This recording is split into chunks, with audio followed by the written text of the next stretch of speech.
Woke up to the news that Chuck Yeager had passed away yesterday evening. Let me read you a tweet from his wife. It is with profound sorrow I must tell you that my life-loved General Chuck Yeager passed just before 9 p.m. Eastern Time. So we're talking about yesterday, the 7th of December. An incredible life well lived, America's greatest pilot, and a legacy of strength, adventure, and patriotism will be remembered forever. That's certainly true. So those who weren't alive the middle of the 20th century probably were made aware of Chuck Yeager by the movie The Right Stuff, which is a great movie. That movie is based on the book The Right Stuff by one of my favorite authors, Tom Wolfe. The book is much better than the movie in terms of the complete story, as most books are relative to the movies that are made of the books. And I say that because the first half of the book is not covered in the movie. And the first half of the book is about test pilots, of which Chuck Yeager was one of the early ones, in a time when we were transitioning from propeller-driven aircraft to jet engine aircraft. But let's go back, because Chuck Yeager's life is a uniquely American story. It's the stuff out of legend. If Chuck Yeager didn't exist, Hollywood would have had to invent him. But they didn't have to, because he did exist. Born and raised in West Virginia. Already it sounds like, a Stephen Foster song. He had a high school education, went right from high school, and signed up with the Army Air Corps in September of 1941. So let's remember, the Air Force didn't exist until 1948. So before then, the Air Force was a wing of the U.S. Army called the Army Air Corps. So all during World War II. So he goes with the intent of being a pilot, because he's a hunter. He feels like his eyesight is real good, although it's never been measured. And so he gets there and they say, you cannot be a pilot because you're too young and you only have a high school education. But if you want to join the Army Air Corps, you can be a maintenance guy. You can work on airplanes. So Chuck Yeager, being Chuck Yeager, says, okay, I'll do that. Whatever gets me in. So 3 months later, the Japanese invade Pearl Harbor, or attack Pearl Harbor. And so the rules change because they need more pilots. So Chuck Yeager is allowed to go to flight training as an enlisted man. While he's going through medical, they test his eyes and they realize he has 20/10 vision, which is, let's just say, twice as good as normal. So basically, he can see things at 20 feet that most of us can only see at 10 feet, right? So this helps when you're a fighter pilot. So he goes through flight training, winds up getting P-51s, stationed in England, gets to the war about 1943. So this is, not to romanticize war, but this is the golden age of fighter aviation. And the P-51 is one of the great fighters of all times. Remember, the Americans started the war sort of lagging both the Japanese and the Germans in terms of fighters. The Messerschmitt Me-109 was a better fighter in terms of dogfighting and other things. So here comes the P-51. It's 1943. That's a superior fighter. Further, you can put drop tanks on it so it can escort the bombers deep into German territory. So In one of his early missions, he gets his first kill. But on his 8th mission, he's shot down over southern France. Luckily, he falls into the hands of the Marquis, which is the resistance, and they usher him to Spain. And while he's there, he helps resistance fighters build bombs, which apparently is a skill that he learned from his father.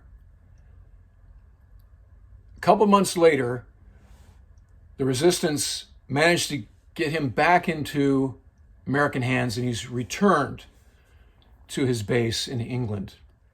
Now, at this time, there's this rule where if you're shot down, regardless of whose hands you fall into, you can't fly combat sorties again because they're afraid that you could be tortured, and during interrogation, you would reveal details of the resistance that would allow the Germans to do damage to it.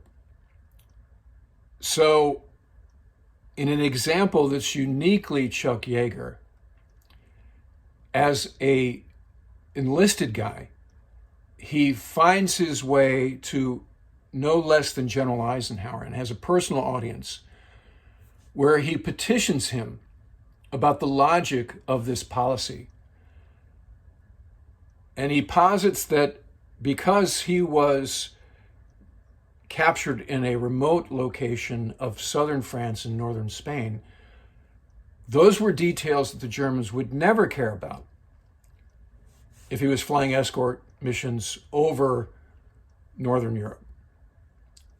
And so General Eisenhower bought his logic, gave him permission to fly again. Now, this was key, and Yeager later credited that decision with everything that came after in terms of the successes he had and the things he was able to accomplish after that.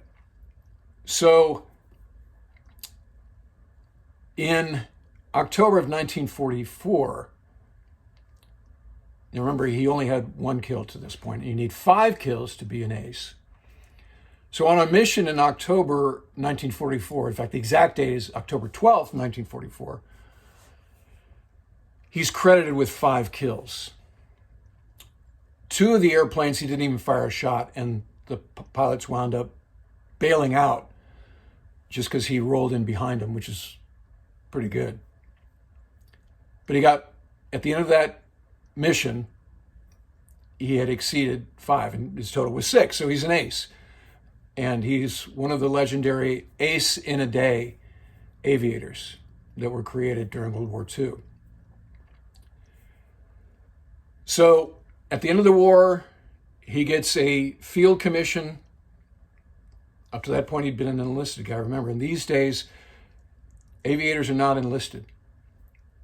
So he comes from an era when the rules were different, looser, let's say. So he goes back to the United States as a newly commissioned officer. His wife is pregnant, so he can get any orders he wants. He winds up doing hometown duty. But then he gets word that there's this thing starting up out in the desert of California, which is now Edwards Air Force Base, about test pilots. You test airplanes, test jets. In fact, he's what we call a by-name call to join this program because of his unique profile. The fact he was a maintenance expert as well as a combat decorated pilot. So that hybrid profile was very attractive to the folks who were running the test pilot program. So he gets out there to Edwards and begins to demonstrate he's a great aviator. He's got a lot of courage, and he's got a great work ethic. All the things that you need in that era, the late 40s. So he gets his big break because the corporate test pilot and Bell Aircraft was the company that made the airplane, the X-1 that they were doing the supersonic flight testing with. Now, they'd never exceeded Mach 1 before, and there was some concern that there was sort of an aerodynamic wall at Mach 1, where the airplane would fly into that wall and break up. Propeller planes can't exceed Mach 1 in level flight, and if they inadvertently do it in a dive, they will spin out of control. And that's why they were afraid of Mach 1, or it was unknown what would happen at Mach 1. So the corporate test pilot, who was initially supposed to be the guy flying these X-1 missions, a guy named Slick Goodlin, demanded $150,000 from Bell because of the risk that was involved in these missions. So they turned to Chuck Yeager, and this is captured in both the book and the movie, and they're like, how much would you charge to do these missions? And he replies, I'm pretty sure the Air Force is already paying me, which is a very cool line. And he winds up being the guy who does these missions. So on October 14th, 1947, which is basically 3 years after he became an ace in a day, he breaks the sound barrier in the X-1. Now, he's actually a little bit disappointed because, and I know this from having broken the sound barrier countless times in a variety of tactical jets, when you go through the sound barrier, nothing really happens. People are like, what does it feel like? Like, it feels like you're sitting right here. Now, depending on the atmospherics, you may see a shock wave translate back and forth over the airplane, but it's not like in the movie where you got to reverse the controls and that kind of hokey stuff, where you're chasing the demon, right? They call Mach 1 the demon, or the demon that lives past the speed of sound. So he's in the record books. And so the fact we can take a vehicle supersonic lights the path for the space race and the space program. Because in order to get an airplane into orbit, it has to go supersonic. And now they were like, we can do that. But it's such a state secret that although this happens in October of 1947, they don't publicize it until June of 1948. So he has to sit on his heroism and his record for a number of months, which he, willingly does, because it's not about him, right? That's how he got the gig. The other thing that's interesting, and this is the romantic era of both props and jets, is back in those days, pilots could paint names and images on the nose of their airplane. So he had on the nose of his P-51 Glamorous Glynis, and Glynis was the name of his then girlfriend, later wife.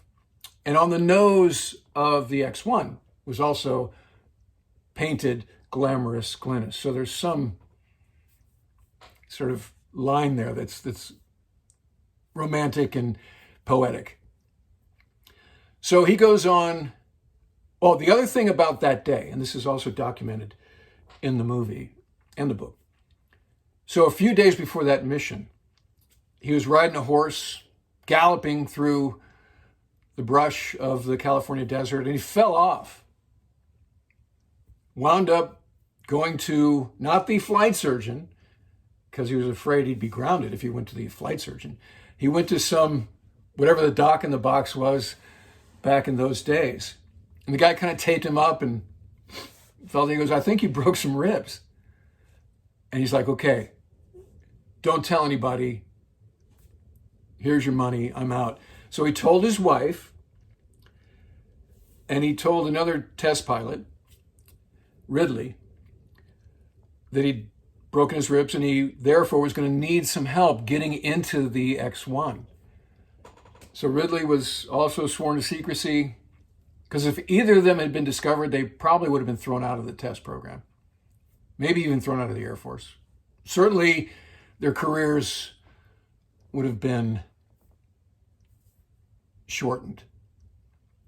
because there's a lot of money and effort and risk. You wanted your pilot to be a full up round when he's trying to break the sound barrier.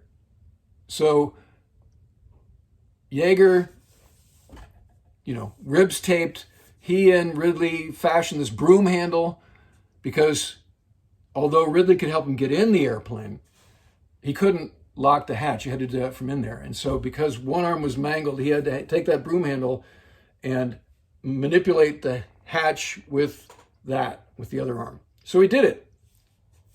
And the rest is aviation history. So you couldn't do that these days. You just couldn't get away with that. So the legend grows. So he goes on to do more testing, has a harrowing experience in the X-1 some years later, gets into a spin, manages to recover the airplane, retires. Oh, and then here comes NASA, right? So NASA starts to take us into the next gear in terms of the space race with the Soviet Union. President Eisenhower founds NASA in 1958. So naturally be like, hey, this guy'd be a great astronaut, right?